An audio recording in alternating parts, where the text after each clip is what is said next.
Mês de março, mês das mulheres. Neste cenário, é lida e trabalhada a obra Malala. O que você acha dessa escolha?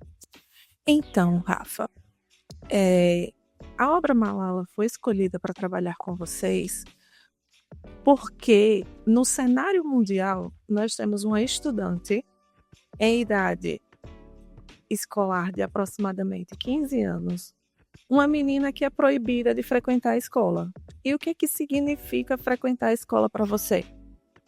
Pra quem tá na escola, é uma coisa boa. É uma coisa boa, é uma oportunidade de aprendizado, é uma oportunidade de conhecer novas culturas, é uma oportunidade de ampliar a visão para um mundo novo.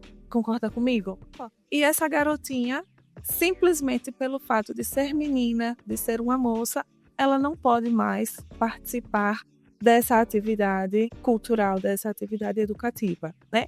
E aí, aqui no Brasil, nós estamos trabalhando no mês de março as questões sobre o Dia Internacional da Mulher.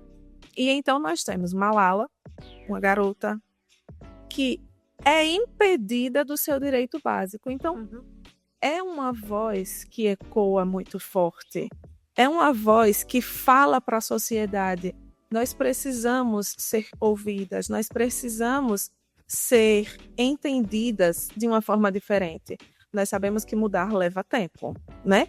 Mas que para que as mudanças aconteçam, nós precisamos olhar para o que nós temos hoje como sociedade, para o passado que nós tivemos como sociedade e pensar o que é que pode ser feito diferente, né? E aí Malala surge nesse cenário. É uma voz feminina, mas é uma voz forte. É uma voz de adolescente que muitas vezes não é ouvida, mas diante daquilo que poderia ter sido a sua morte, Malala ressurge como uma voz que diz assim: a educação é aquilo que vai mudar o mundo. Então eu não vou desistir de estudar. Malala é uma resistência diante de um sistema de resistência, entende? E ela diz assim: pelo meu direito à educação, pelo meu direito a aprender, eu vou continuar. E nós estamos no ambiente escolar, nós estamos falando de leitura, nós estamos falando de aprendizado. Então, como que eu não vou olhar para Malala e trazer Malala para a nossa sala de aula? Vamos lá. O que é relativismo cultural? Interessante isso.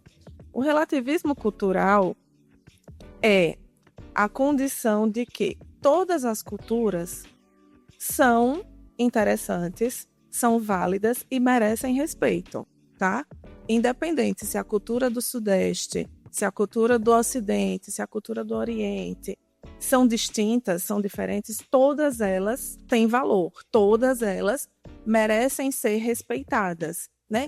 Mas diante desse cenário em que Malala vive, o relativismo cultural surge como uma problemática, surge como uma questão que a minha cultura não permite que um grupo específico participe de atividades culturais destinadas a todos os seres humanos. Todos os seres humanos aqui no Ocidente, por exemplo, têm o direito guardado, o direito garantido de frequentar a escola.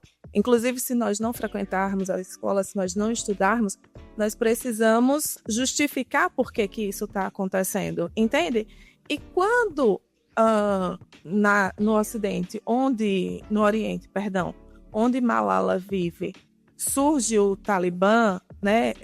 O Talibã toma conta do cenário político em que Malala está inserida, esses direitos são poldados, esses direitos são cortados. E aí o relativismo cultural vem e diz: não, mas eu preciso respeitar a cultura.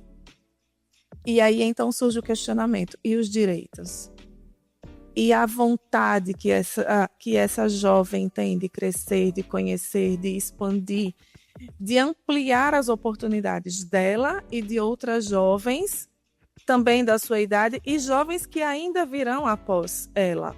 Porque onde a Malala nasce, para você ter uma ideia, nem o nascimento das meninas era comemorado.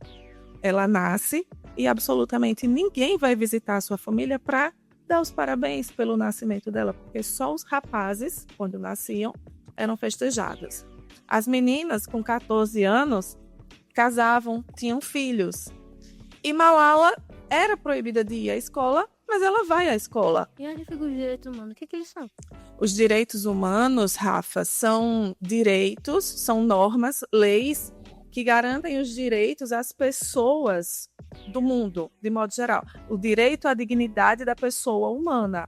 E então nós selecionamos a obra Malala para ser estudada, para ser trabalhada, porque nós temos uma garotinha esperta que passa por aquilo que poderia ter sido a sua morte, o fim da sua história, mas através da educação, Malala traz uma frase que é muito impactante.